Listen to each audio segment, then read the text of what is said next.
Hello. Today I have the pleasure of interviewing Ramesh Balsekar, a spiritual master, a sage, one who has realized his true nature and never forgets it. Ramesh was educated in India and then in England, and after that pursued a career as a banker for 30 years. After he retired, about a year later, he met his true guru, Nisargadatta Maharaj, and it was not too long after that that Ramesh received enlightenment. Hello, Ramesh. Hi. Welcome. Thank you. It's nice to see you. And your teacher, Nisargadatta Maharaj, dealt with Advaita. What is Advaita? Advaita really means absence of duality. Dvaita is duality. And Advaita means non-duality, or more accurately, absence of duality. It means, in effect, an unbroken wholeness. Is Advaita a religion? Advaita is not a religion. Advaita is the basic principle of most organized religions. But as the religions proliferated into various interpretations, this basic principle of the transcendent philosophy, the perennial philosophy, that got lost, and the religions got involved in a lot of their individual interpretations. So this basic principle, the ground of all being, which is they call it the absolute or unmanifest, which itself manifests into this apparent universe. So the basic principle is that it is the universal principle which manifests itself, and the science, modern science, calls it a self-generated process.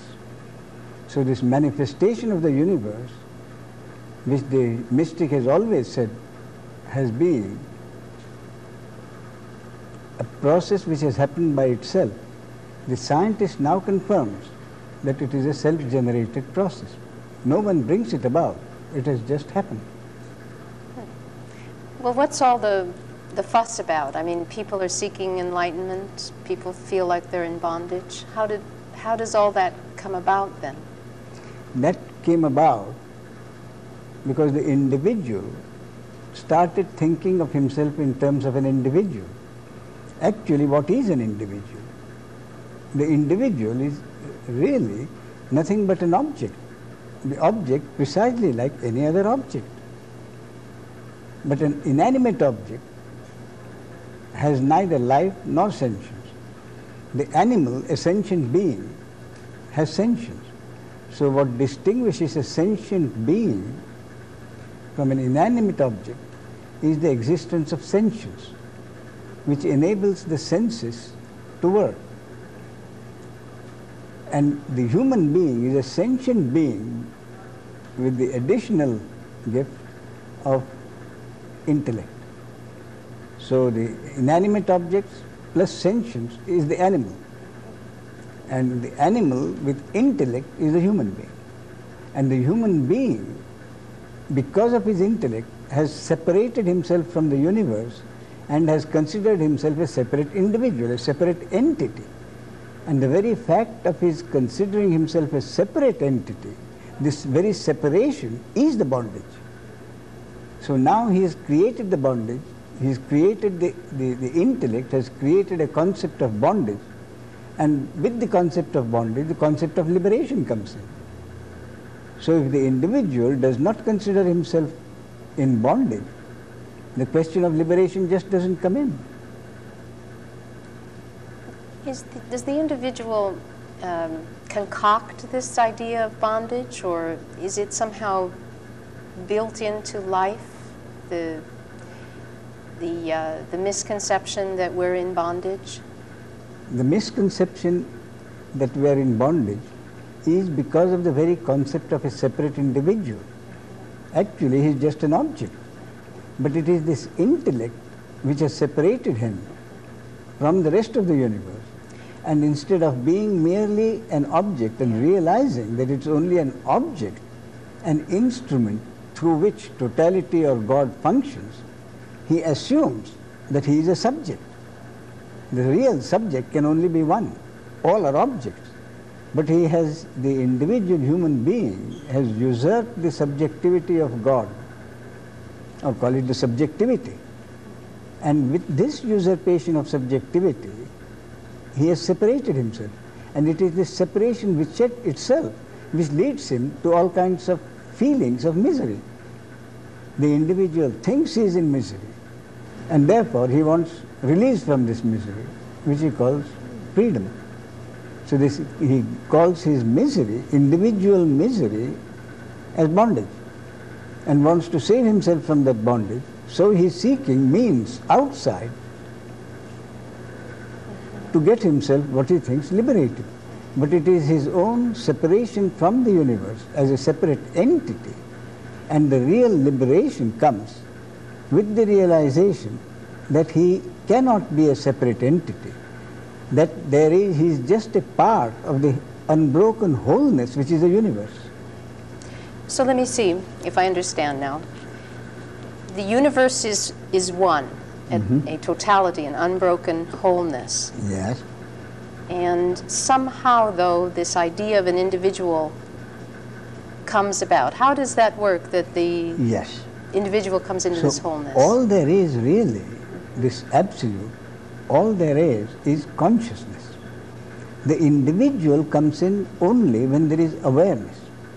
There is no individual in deep sleep. It is only when he is awake. That means when there is a sense of presence, when there is this sense of being aware of oneself, and in that awareness, the basic awareness, for instance, when any individual wakes up from sleep, from deep sleep, the first consciousness, the first awareness is not that awareness of an individual. The first awareness is of the impersonal consciousness. So when the impersonal consciousness identifies itself with each individual body-mind organism as an individual, that the me comes up. So basically it is the impersonal consciousness identifies itself with an object, and the me arises.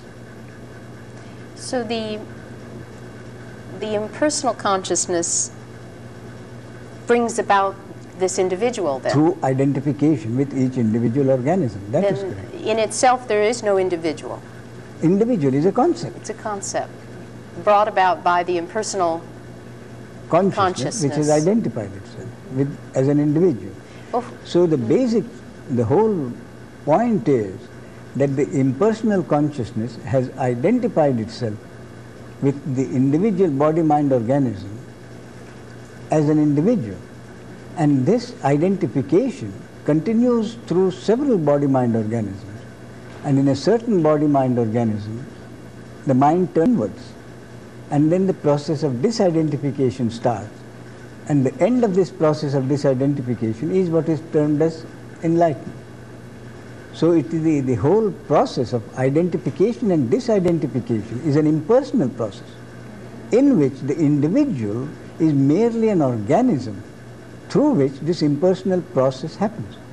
So the very idea of an individual entity becoming enlightened is fallacious. That is the basic fallacy. And the ultimate enlightenment happens when this basic fallacy is realized, that it is a fallacy. So the realization of the fallacy of the individual is enlightenment.